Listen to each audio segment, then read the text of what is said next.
I went on a friend's trip to Ireland and decided that it is officially my favorite country that I've ever visited. So come along with me while I show you what all I did. My day started bright and early in Skellefteå, Sweden, where I've been staying the last couple months. It's the cutest, tiniest little one-gate airport, which means that the flight attendants at the front desk are the ones checking you in, and then you walk to the plane pretty much every time. Beautiful sunset on my way out. And then I spent some time in the Stockholm airport, got a little snack, and then got on another plane to head to Dublin. The plan for once I touched down in Dublin was that I was going to wait for my friend because then we were renting a car to actually go up to a little town called Doolin. So I sat in the little lobby area waiting for him, and then we picked up the car and headed to this hotel where our other two friends had been staying. A truly gorgeous property where we had a little wine, a little cheese, a little afternoon cocktail at this restaurant called the Sally Gap right in the hotel, and just looked around to get a little bit because it was truly a gorgeous property. Just 15 minutes away from that was apparently Ireland's tallest waterfall, so we did stop by that just to see it, and she was pretty cute. Then we headed back out to Doolin. We did stop at the Tullamore Dew distillery, but unfortunately they weren't doing tours anymore, so we just looked around the gift shop a little bit, and they had this cool, make your own whiskey situation. But then we arrived at the Airbnb and headed to the first bar of the night to also get our first Guinness of the trip. They weren't serving food, so we headed to another spot. I got a burger, we got some steaks, we got some seafood, and then it's the next day. It was so beautiful out there. I was so excited to see some green after being in Sweden for multiple months and having it snow the entire time. The Irish countryside really is that beautiful, guys. Doolin also had this exquisite little coffee shop where we got some coffees and pastries, including truly one of my favorite bites of the trip, this little ham and cheese croissant situation. And this was some great fuel to go see the Cliffs of Moher. We could not have asked for a more beautiful day to be here. It was blue skies, clear, a little bit foggy, but it just made it all the more beautiful. And if you recognize the space, this is actually where they filmed part of the 6th Harry Potter, where they find Voldemort's Horcrux and whatever. And there's, just beautiful scenery. And then there's also this little castle that you can go up and look out. Here she is in all of her glory. Inside of the main building, there's also a super cute little museum and gift shop area and cafe and whatever. And I highly recommend the Cliffs of Moher. We were there in the off season even, so a lot of the restaurants and whatnot weren't even open, but it was truly, again, so beautiful. Once we were done at the Cliffs of Moher, we actually got back in the car and headed to Galway, where we stumbled upon this exquisite thrift store. They had an entire section of fur coats. Here's my friend trying on the biggest fur coat imaginable. But yeah, it was just full of fabulous stuff, fabulous finds, and they were having a 50% off sale off of pretty much everything, or 25% maybe. I ended up getting this skein of delicious blue yarn. We then headed to Dobro's, a pizza place that was our main event for the day. And let me tell you, this was some of the best pizza I've ever had. It was stone oven pizza with super interesting topping options. The group's favorite was that potato and curry pizza, but this was the Caesar. Oh my God, so good. We then stopped by this huge bookstore. I love looking in bookstores. Had this cute kids area, and it was super popular, super busy inside. I love to look at these little displays that they have. So many books on here I've read, including, obviously, my favorite, Hunger Games, if you know anything about me. It started to rain a little bit, so we popped into this coffee shop that had such a great vibe, some super cute products on display, including tons of artwork. They actually had a gallery on the top floor, but we did sit in their upstairs space for a little bit, and it was just really nice, super tranquil. They were playing jazz from a CD. But then it was time to head out of Galway. You can see there a little bit rainy. But right on our way back to Doolin was this apparently super famous seafood bar. They're famous for lots of lobster, and we also got to see a lot of kitty cats outside hanging out where a fisherman was just coming in. We just snacked here a little bit. There was some crab legs, some oysters, and some calamari. And then while all my friends were playing the New York Times Connections, I made the joke that I was going to read Heated Rivalry, and I was probably the first one in that bar to ever do that. Here is the next morning. Again, a little bit more dreary this morning, but still beautiful. The farmer was feeding all these cows, and so they were coming up to us too, I think maybe because they thought that we had something. We stopped by the same coffee shop on our way out and then headed to Dublin.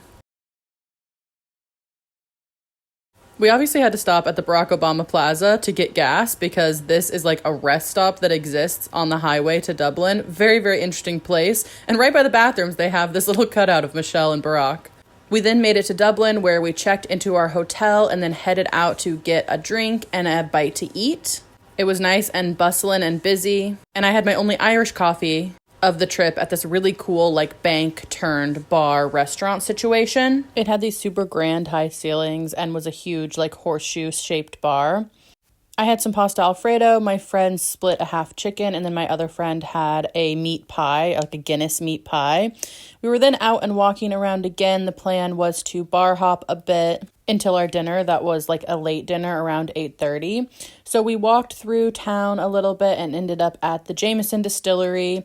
We didn't do a tour or anything. We just sat and had a drink there.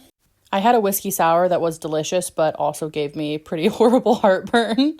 It had started raining while we were in Jameson, and one of my friends wanted to change before dinner, so we walked through like the main square and then headed to this amazing, delicious, fancy dinner. We shared a couple rounds of food, including this steak that was the best beef I have ever had, and I'm from Kansas. There was also this cheesy cauliflower with an egg yolk thing, and for whatever reason, I decided to get a whole video of my friend stirring in that egg yolk, but it was so good. Here's more food. This was the breakfast the next day, and actually my other two friends were preparing to leave, but I had the whole day in Dublin myself, so I went ahead and headed out for a little adventure. Our hotel was right in Dublin City Central, which meant that everything was super close together, like 10-minute walk or less. I started by walking through the Trinity College grounds, and at the library, they had these interesting little questions, pause to read if you want to. I thought they were really evocative and interesting questions to ask in the modern age. Today was museum and art gallery day for me. So I started at the National Gallery of Ireland, and I didn't do a ton of filming in here, but I did walk through, I think, pretty much every exhibit. I then headed over to the National Museum of Ireland, which was a truly stunning place. It even felt like the floor was a work of art. Like, this is the entryway to the museum. It's all the astrology signs, and there was just so much like natural light coming in and beautiful architecture. The museum had, I think, like 3 different floors, though there were also some sort of half floor situations. This is the main floor right when you walk in. There is so much to see. I walked through and I feel like I looked at pretty much everything, but definitely did not read through everything, and definitely wished that I knew a little bit more about certain history in this region, because I think I could have gotten maybe a little bit more out of it. But isn't this building just truly gorgeous? I felt like everywhere that I looked, there was just more and more to see. Here was a really cool, like, Irish longboat or something of the sort. But you can see here, this is me looking down from the second level onto that first level.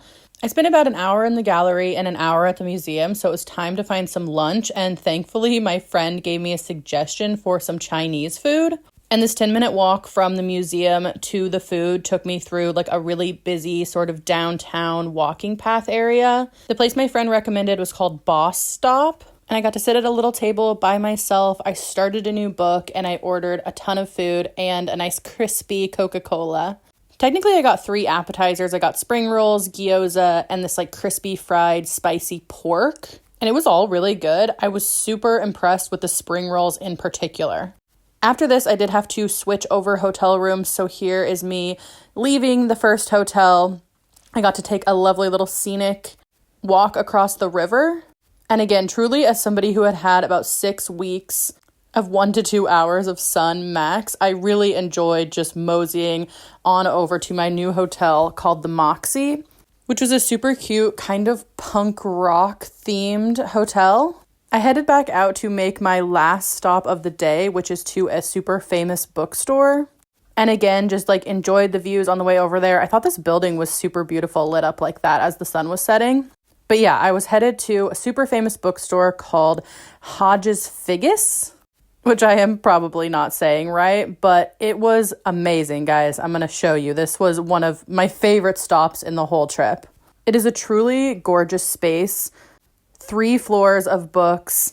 You can pause to read a little bit of the history here. But yeah, 3 floors of books. There were some squishy armchairs up top. I did get here in the last hour before close, so I didn't like sit and read or anything. But I was super entranced with all of the notebook options that they had because I'm in the market for a new notebook. But then I just perused some of the fun offerings. I thought this was really cute little like astrology drink book, definitely combining some of my interests. I had to keep myself from buying so many books here, guys. Like, I traveled with just a backpack and it was already stuffed to the brim when I left, and then I bought that skein of yarn, so I truly had no space. I actually just started reading The Left Hand of Darkness on my Kindle, but that was a beautiful cover. And when I looked around this stack of books, I felt like the smartest person in the world because I knew so many of them and had read so many of them. They had so many different Lord of the Rings covers and this like illustrated Hobbit book that I desperately wanted. After doing all of the things today and getting so many steps in, so many more than I've been used to during my time in Sweden so far, I was tired. So I walked my butt back over the river, back to my hotel, and took advantage of this like little free drink card that they gave me at check-in.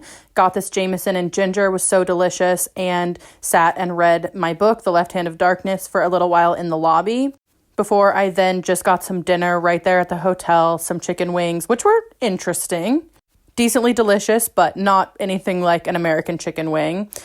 This is me heading up to the hotel room, and then me the next morning as I headed out of the hotel at like 8 o'clock, which is not super crazy, but I was tired, as you can see.